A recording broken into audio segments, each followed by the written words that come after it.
आइए इस वीडियो में हम समुच्चयों के पूरक अर्थात कॉम्प्लीमेंट ऑफ सेट्स के गुणधर्मों की चर्चा करते हैं।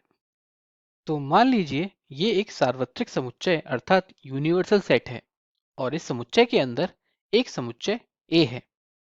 तो इसका कॉम्प्लीमेंट अर्थात पूरक क्या होगा? तो इसका पूरक वो सब कुछ होगा जो इस समुच्चय के बाहर है अर्थात A डैश। अब मान लीजिए हम यहाँ पर A और A डैश का यूनियन ज्ञात करना चाहते हैं। तो वो क्या होगा? ये ज्ञात करने के लिए हम समुच्चय A के सभी अवयवों को लेंगे और A डैश के सभी अवयवों को इसमें जोड़ देंगे। तो हमें क्या प्राप्त होगा? हमें यहाँ पर इस सार्वत्रिक समुच्चय के अंदर के सभी अवयव प्राप्त हो जाएंगे अर्थात हमें पूरा सार्वत्रिक समुच्चय प्राप्त हो जाएगा। तो हम कह सकते हैं कि A यूनियन A डैश बराबर होगा यूनिवर्सल सेट अर्थात सार्वत्रिक समुच्चय के। और इस नियम को हम U का पूरक नियम अर्थात कॉम्प्लीमेंट लॉ ऑफ U कहते हैं। अभी हमने यूनियन अर्थात सम्मिलन की बात की। अब हम इंटरसेक्शन अर्थात सर्वनिष्ठ की बात करते हैं। तो हमारे पास एक सार्वत्रिक समुच्चय है और इसमें समुच्चय A है और समुच्चय A डैश है और हम यहाँ पर A इंटरसेक्शन A डैश की बात कर रहे हैं। A इंटरसेक्शन A डैश अर्थात A और A डैश में क्या उभयनिष्ठ है? तो यहाँ पर समुच्चय A ये है और A डैश ये है। इन दोनों में कुछ भी उभयनिष्ठ नहीं है। समुच्चय A के अवयव इस नीली सीमा रेखा के अंदर हैं और समुच्चय A डैश के अवयव इस नीली सीमा रेखा के बाहर हैं। अर्थात इन दोनों में कुछ भी उभयनिष्ठ नहीं है। क्योंकि इन दोनों में कुछ भी उभयनिष्ठ नहीं है तो हमें A इंटरसेक्शन A डैश एक रिक्त समुच्चय प्राप्त होगा। तो यहाँ A intersection A dash phi के बराबर होगा जो कि एक एम्प्टी सेट अर्थात रिक्त समुच्चय है। और इस नियम को हम फाई का पूरक नियम अर्थात कॉम्प्लीमेंट लॉ ऑफ फाई कहते हैं। मान लीजिए हमारे पास समुच्चय A है और इस समुच्चय का पूरक अर्थात कॉम्प्लीमेंट A डैश है। अब हम यहाँ पर इस पूरक समुच्चय का भी पूरक ज्ञात करना चाहते हैं अर्थात A डैश डैश ज्ञात करना चाहते हैं अर्थात समुच्चय A के पूरक का पूरक। तो हमें क्या प्राप्त होगा? जरा इस पर विचार कीजिए। तो जब हमने पहली बार समुच्चय A का पूरक A डैश ज्ञात किया था तो हम इस नीली सीमा रेखा के बाहर आए थे अर्थात हमने समुच्चय A के इस भाग को छोड़कर सार्वत्रिक समुच्चय के बाकी शेष भाग को छायांकित किया था और यह छायांकित भाग A डैश है।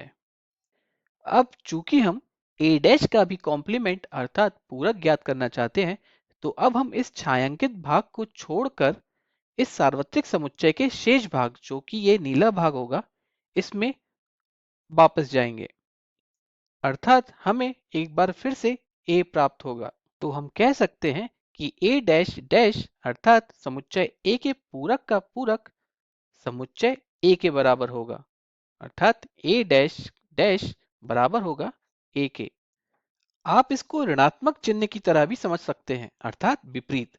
तो जब आप किसी चीज के विपरीत का विपरीत ज्ञात करते हैं आपको वह चीज दोबारा से प्राप्त हो जाती है अर्थात यहाँ पर A डैश डैश A के बराबर होगा और इस नियम को हम द्विपूरक नियम अर्थात लॉ ऑफ डबल कॉम्प्लीमेंटेशन कहते हैं। आइए अब हम आगे बढ़ते हैं। तो मान लीजिए हमारे पास एक रिक्त समुच्चय है और एक सार्वत्रिक समुच्चय अर्थात यूनिवर्सल सेट है। तो रिक्त समुच्चय का पूरक अर्थात कॉम्प्लीमेंट क्या होगा? तो यदि आपके पास कुछ नहीं है और आप इसका विपरीत कर दें तो आपके पास सब कुछ हो जाएगा अर्थात फाई का पूरक सार्वत्रिक समुच्चय के बराबर होना चाहिए। हम इसका उल्टा भी देख सकते हैं अर्थात जब हमारे पास समुच्चय में सब कुछ होगा तो इसका विपरीत समुच्चय में कुछ नहीं होगा। तो इसका मतलब है कि सार्वत्रिक समुच्चय का पूरक रिक्त समुच्चय के बराबर होना चाहिए। इस नियम को हम फाई और यू के नियम अर्थात laws of empty and universal sets कहते हैं। आइए अब हम एक और महत्वपूर्ण नियम के बारे में चर्चा करते हैं और वो नियम है डिमॉर्गन का नियम। तो हमारे पास एक सार्वत्रिक समुच्चय है और इसमें एक समुच्चय A है जो कि नीले रंग से दर्शाया गया है और एक समुच्चय B है जो कि हरे रंग से दर्शाया गया है। तो ये A है और ये B है और ये दोनों मिलकर A यूनियन B दर्शा रहे हैं। तो यहाँ पर डिमॉर्गन के नियम के अनुसार A dash intersection B dash बराबर होगा A यूनियन B डैश के। आइए इसको समझते हैं। तो हम यहाँ पर A डैश से शुरू करते हैं। A डैश से तात्पर्य है समुच्चय A का पूरक। तो यहाँ पर ये नीला भाग समुच्चय A है, तो इसका पूरक क्या होगा? हमें इस नीले भाग से बाहर जाना होगा। तो हम कहाँ जाएंगे? हम यहाँ पर इस स्लेटी भाग में जाएंगे जो कि पहला भाग होगा और दूसरा भाग ये हरा भाग होगा और इन दोनों भागों को मिलाकर हमें A डैश प्राप्त होगा। आइए अब हम B डैश को देखते हैं। B डैश का तात्पर्य है समुच्चय B का पूरक। तो यहाँ पर समुच्चय B ये हरा भाग है और इस हरे भाग का पूरक अर्थात हमें इससे बाहर जाना होगा। तो हम कहाँ जाएंगे? तो एक बार फिर हम इस स्लेटी भाग में आएंगे और इस सिर्फ नीले भाग में जाएंगे।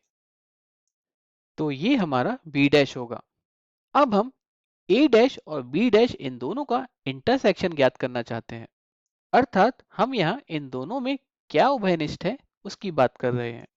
सिर्फ हरा और सिर्फ नीला भाग ये दोनों तो उभयनिष्ठ नहीं है, लेकिन ये स्लेटी भाग इन दोनों में उभयनिष्ठ है।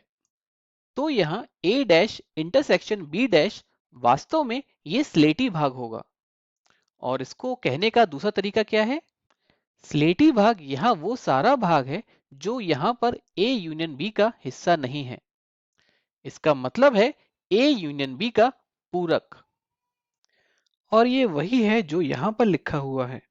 तो यहाँ पर A dash intersection B dash बराबर होगा A यूनियन B डैश के।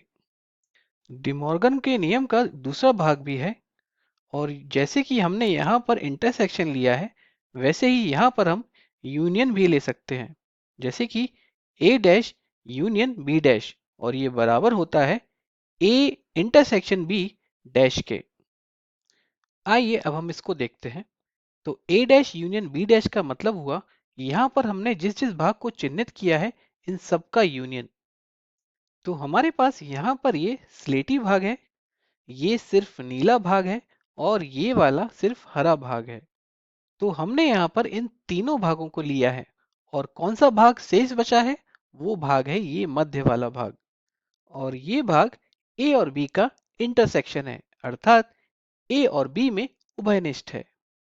और हम यहाँ पर इस मध्य भाग के बाहर वाले भागों की बात कर रहे हैं, अर्थात हम इस भाग के कॉम्प्लीमेंट अर्थात पूरक की बात कर रहे हैं। अर्थात हम यहाँ पर A इंटरसेक्शन B के कॉम्प्लीमेंट अर्थात पूरक की बात कर रहे हैं। अर्थात यहाँ पर ये बराबर होगा A इंटरसेक्शन B के कॉम्प्लीमेंट अर्थात उसके पूरक के, या फिर कहें A इंटरसेक्शन B डैश के। तो ये दोनों नियम डी मॉर्गन के नियम कहलाते हैं। और इस प्रकार हमने इस वीडियो में समुच्चयों के पूरक के कुछ गुणधर्मों को समझा।